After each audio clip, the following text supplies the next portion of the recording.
Oke, assalamualaikum warahmatullahi wabarakatuh. Di sini saya akan berbicara mengenai pertanyaan-pertanyaan yang sering diajukan kepada saya, yaitu sejak kapan tertarik mengenai hal-hal gaib dan masalah-masalah gaib. Dalam video ini saya akan berbicara singkat, sekaligus menjawab pertanyaan-pertanyaan, dan apabila kelak ada pertanyaan lagi, saya tinggal mengatakan silakan nonton video ini. Sebelum itu silahkan like, komen, dan share. Ingat, jangan lupa subscribe ya, untuk tetap mendukung dalam vlog-vlog kita. Oke, langsung saja. Saya menyukai atau tertarik dengan hal-hal gaib ini sebenarnya berawal dari sejak kecil begini. Sewaktu saya masih sekolah SD, itu saya tertarik membaca buku-buku tentang agama, apalagi yang berhubungan dengan kematian, siksa kubur, dan sebagainya. Bahkan saat penaikan kelas atau semester, kita kan selalu membeli sebuah buku, tapi saya tidak membeli buku-buku tulis. Saya di sini lebih tertarik membeli atau memperbanyak buku-buku tentang akhirat itu. Lanjut lagi, saya membaca hingga timbullah saya di pertanyaan iblis. Mengapa saya mengatakan pertanyaan iblis? Karena pertanyaan ini yang sangat dilarang, yaitu mempertanyakan apakah benar ada siksa kubur, apakah benar alam gaib itu ada. Hingga akhirnya saya sholat tahajud, di hari pertama belum mendapat jawaban, di hari kedua belum mendapat jawaban. Nah, di hari ketiga ini saya mendapat jawaban, yaitu diperjalankan tentang kematian, mulai dari proses pencabutan nyawa, di mana letak ruh kita pada saat kita terbaring terbujur, biasanya kan di rumah ya. Setelah itu saya melihat diri saya dimandikan, dan itu tidak akan saya lupa sampai saat ini, entah mengapa. Setelah itu, setelah dimandikan, dibawa ke kuburan, dan sampai ditimbun. Biasa kan ditimbun, ditutup papan. Pada saat ditutup papan itulah saya kembali ke dalam kubur dengan pertanyaan-pertanyaan malaikat. Ya sudah tahu semualah bagaimana pertanyaannya. Saya juga mendengar 3 langkah seperti sabda Rasulullah. Setelah itu muncullah malaikat itu dan bertanya, "Man rabbuka?" Kita kan tidak tahu bahasa Arab, tapi anehnya kita tahu bahasa Arab di alam kubur itu. Saya mengerti dan paham pertanyaannya, siapakah Tuhanmu? Dan yang lebih fatalnya lagi, saya tidak bisa menjawabnya. Pernah melakukan atau mendengar ingin mengatakan sesuatu, tapi kita sulit untuk mengatakannya, atau sepertinya jawaban ini pernah saya dapatkan di dunia, tapi entah mengapa tidak bisa. Kita tidak bisa. Bahkan konyolnya lagi, sebelum pertanyaan itu saya mengatakan, kan bentuk pocong berbaring. Saya mengatakan, katanya bagaimana ini? Kita disuruh duduk di dalam kubur, tapi sempit, bagaimana mau duduk atau mau berdiri? Ternyata tiba-tiba kubur itu luas, dan akhirnya saya duduk. Ditanyailah seperti itu. Hingga besoknya saya ceritakan ke orang tua, ceritakan ke teman, bahkan saya dijauhi oleh teman. Biasanya saya nebeng di motornya, saya tidak mau dibonceng karena katanya takut kecelakaan nanti dia dituju, karena kebanyakan orang yang sudah diperjalankan itu akan meninggal. Nah, lanjut lagi pada masa kuliah, saya lebih tertarik lagi. Saya bertemu dengan teman saya yang ternyata dia luar biasa juga di bidang gaib, hingga kami hampir tiap malam pergi melakukan penelusuran malam, menarik benda, menantang ke tempat angker, bahkan datang ke benteng, datang ke, paling parahnya di Bulukumba. Di Bulukumba ini saya pernah hilang 1 jam, pas azan maghrib baru ketemu jalan pulang. Dan ya ada banyak kisah lah yang terjadi. Saya juga ikut-ikut ketika dia pergi mengobati ke rumah sakit, mengobati korban-korban santet. Dan di situ juga saya mulai belajar. Saya mencari tahu di internet, saya mencatat buku-buku singkat tentang menarik jin keluar dari badan. Setelah itu saya praktekkan di situ, kan mata batin teman saya ini terbuka. Saya suruh lihat apa yang dilihat di tanganku. Ternyata pada saat kita menarik keluar itu ada semacam duri-duri. Katanya dia berbentuk seperti durian yang menancap di badan lalu menariknya keluar. Ada juga yang membaca trikul di bagian kakinya, tapi itu sepupunya ya. Dan dia melihat yang keluar itu semacam butiran es dingin sejuk. Tambah lagi, pokoknya di hari besoknya lagi kita pergi lagi melakukan seperti itu. Yang lebih parahnya begini, teman saya itu menarik keluar bola api. Bola apinya ini dilempar keluar, namun secara tidak sengaja sepupunya mengintip. Akhirnya apa? Betul-betul nampak di sini luka bakar. Pas pulangnya lagi, nah inilah resikonya ya bila mengobati atau melakukan kontak dengan makhluk gaib. Pas pulang, kata teman saya, ini ada yang mengikuti. Ternyata ada bola api. Sampai di rumah saya di gua, bola api itu memang tidak bisa tembus. Berbagai macam cara. Hingga akhirnya saya dan teman saya mengatakan, ayo kuat-kuatkan. Kita kuat-kuatkan siapa yang garisnya lebih. Dia kan punya tersendiri, saya juga punya tersendiri. Akhirnya kita garislah bentuk lingkaran masing-masing. Secara tidak sengaja atau saya lupa lah, tangan saya keluar dari garis yang telah saya buat. Akhirnya pas sandar begini di kursi, tiba-tiba darah itu menetes. Teman saya mengatakan, ayo tembus. Bisa dibilang, ditembus dia. Ya otomatis saya membela dong. Namanya juga tanganku keluar tidak sengaja. Tiba-tiba kakak saya kepalanya sakit di kamar. Teman saya mengatakan, ternyata kakakmu kena di dalam. Akhirnya kita pergi tanya, ternyata betul kepalanya sakit. Lalu dikeluarkanlah dan alhamdulillah sembuh. Lanjut lagi, akhirnya di situ kan saya kan punya buku tersendiri yang saya print dan kumpulkan ya. Saya di situ mulai mencari tahu tentang alam jin itu seperti apa. Apakah benar ada ruh yang gentayangan seperti yang dikatakan orang-orang? Apakah memang betul jin itu bisa mati ketika kita ingin membunuhnya? Santet itu semacam apa? Cara melawan santet dan mengembalikannya itu ternyata ada semua, ada di Al-Quran. Cuman kita yang malas untuk mencari tahunya. Nah, lanjut lagi, kita kan sudah keluar KKN. Di KKN itu hampir tiap hari saya keluar, bahkan masyarakat di Majene itu sudah tahu kalau ada orang yang jalan itu pasti Joko yang jalan itu sama rombongannya. Karena ada juga siswa yang bisa terbuka mata batinnya. Nah, aku ajaklah dia pergi menelusuri tempat-tempat angker yang ada di Majene, khususnya di Sendana lah ya. Sehingga saya juga disitulah saya juga coba-coba tentang ayat pemotong jin, dan ternyata dia melihat seperti pedang yang ada tulisan Arabnya. Saya tidak tahu apa ya. Mungkin di sini ada teman-teman yang terbuka mata batinnya, silahkan dilihat. Saya ingin coba praktekkan.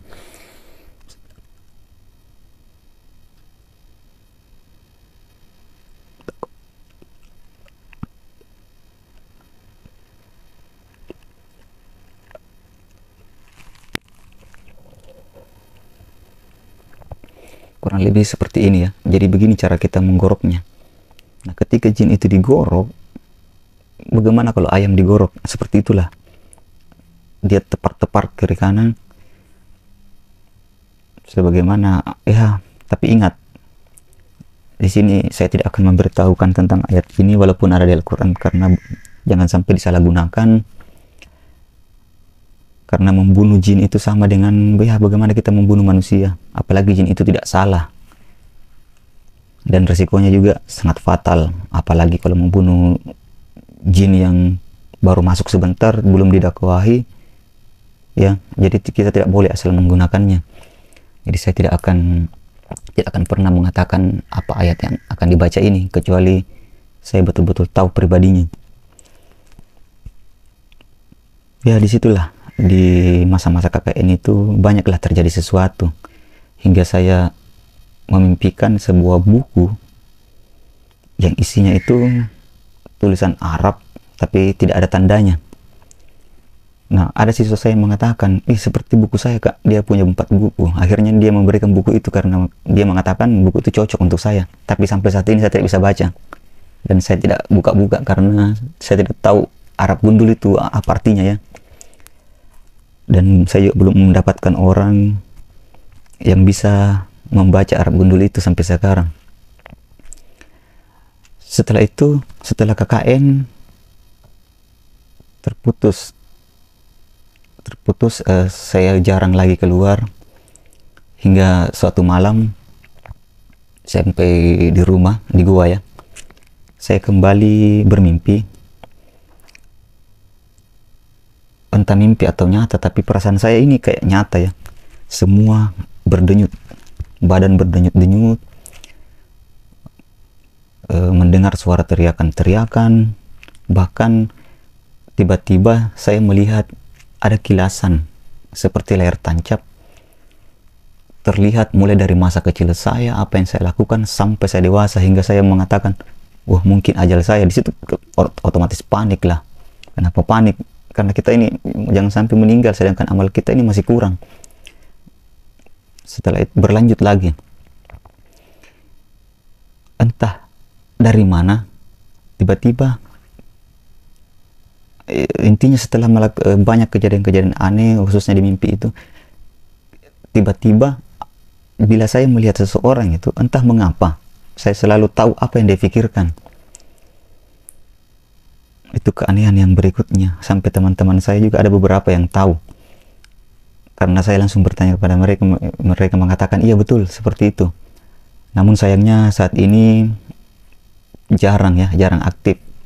Mengapa jarang aktif? Ya mungkin karena adanya tugas-tugas sehingga sholat tidak lagi tepat waktu. Kadang pernah juga dulu saya ada kejadian itu, kan tadi bisa dibilang telepati ya. Nah saat ini ada juga kejadian, dulu saya bisa melihat orang dari jauh. Misalnya begini, saya telepon sama teman saya, entah mengapa seperti layar ini pandangan terbagi menjadi 2 di lokasi sekarang dan di lokasi teman saya. Saya mengatakan, mengapa kakimu terangkat? Ini kan saya kaget, tiba-tiba spontan bilang, kenapa kakimu terangkat? Dia mengatakan kaki apa aku sebelah kiri. Ya betul. Dia heran, bilang kenapa bisa tahu? Lanjut lagi bilang, coba lihat di kepalamu ada cicak kah? Karena aku lihat di sini ada cicak. Dia lihat betul, ternyata ada. Nah sejak saat itu intinya kejadian-kejadian ini di luar nalar lah ya. Mungkin beberapa orang tidak percaya, tapi inilah yang terjadi. Namun sayangnya saat ini juga sama, kadang bisa kadang tidak. Sebenarnya pengalaman-pengalaman ini ada beberapa yang sehingga saya mengambil jurusan psikologi pendidikan karena saya rasa cocok ya. Bahkan saya tidak mau kuliah karena saya rasa adalah berhubungannya dengan psikologi itu, dengan apa yang saya alami ini. Nah semenjak saat itu, ketika ada kesurupan, saya paling suka mengerjai dulu. Saya tidak kasih keluar dulu, kita kerjai dulu sampai jinnya itu kecapean di dalam, baru kita keluarkan. Bahkan sudah ada beberapa jin yang sempat saya sembelih, berlanjut sampai saat ini. Bahkan di lokasi kerja yang saat ini ada beberapa. Dan untuk menandai juga orang-orang yang pura-pura kesurupan, ada yang dikatakan kesurupan, ternyata tidak, itu hanya psikologisnya saja yang bermasalah. Intinya banyaklah. Semoga video ini singkat ini menjawab sekaligus menyimpan kenangan saya dengan ketika saya tidak ada nanti. bisa melihat video ini kembali, intinya menjawab semua pertanyaan-pertanyaan yang datang. Intinya jika kalian siapapun bisa belajar untuk menangani jin, tergantung dari kemauan kita. Dan pesan saya, jangan pernah bersinggungan dengan gaib. Karena kenapa? Bila iman kalian masih rendah, kalian masih mudah dikecoh oleh jin, apalagi kalau kalian tidak memiliki kodam, karena rata-rata orang yang berhubungan dengan jin itu pasti ada kodamnya, biar tidak langsung tembus ke badan. Ada perisai pertama yang kena dulu, baru diri kita. Intinya jika ada yang ingin ditanyakan, silahkan tanyakan di kolom komentar. Nanti kita akan bahas lebih jauh lagi apa yang ingin ditanyakan. Oh iya, ada satu lagi. Dulu saya dan teman saya ini waktu SMA itu kan sudah aktif di situ. Saya mengetahui atau bisa mengetahui bila akan ada orang yang datang. Nah, saat itu berada di rumahnya, di rumah omnya. Entah kenapa tiba-tiba muncul firasat bahwa akan ada orang datang. Saya bilanglah sama dia kalau akan ada orang yang datang, tapi dia tidak percaya. Namanya teman dekat, pasti tidak ada yang percaya dengan apa yang terjadi oleh temannya ya. Hingga akhirnya ada betul orang yang datang. Di situ baru dia baru percaya. Karena kenapa begini? Teman dekat kita itu tidak akan pernah mengakui apa yang bisa kita lakukan sebelum mereka melihatnya sendiri. Itu pun kadang melihat sendiri pun kadang tidak mengakui. Dan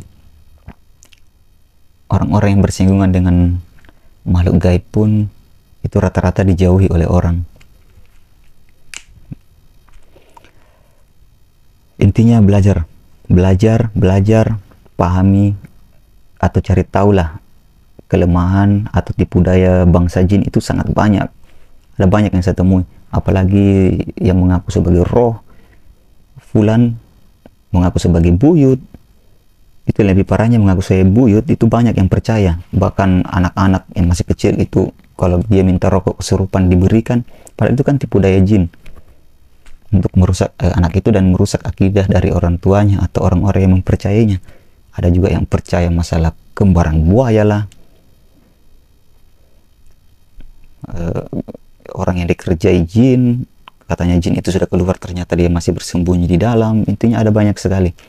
Nanti insya Allah kita akan membedah sebuah buku. Nah, buku ini sekarang sudah tidak pasaran lagi, sudah terbatas. Intinya di dalam buku itu tuh membongkar semua tipu daya jin. Mengapa mainan anak-anak tidak disinggahi jin, mengapa di foto-foto itu ada jin, apakah yang dimaksud dengan hadis yang dikencingi mata dan telinganya, apakah jin korin Nabi Muhammad masih hidup. Intinya di buku itu dibahas semuanya. Bentuk alien, siapa alien itu,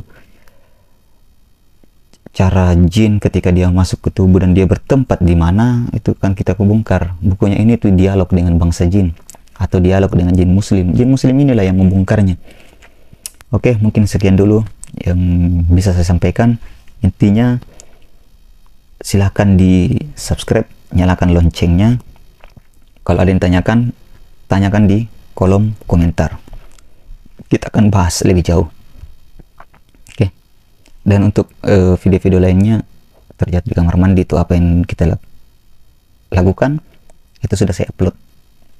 Jadi silahkan tengok video-video sebelum video ini. Oke. Assalamualaikum warahmatullahi wabarakatuh.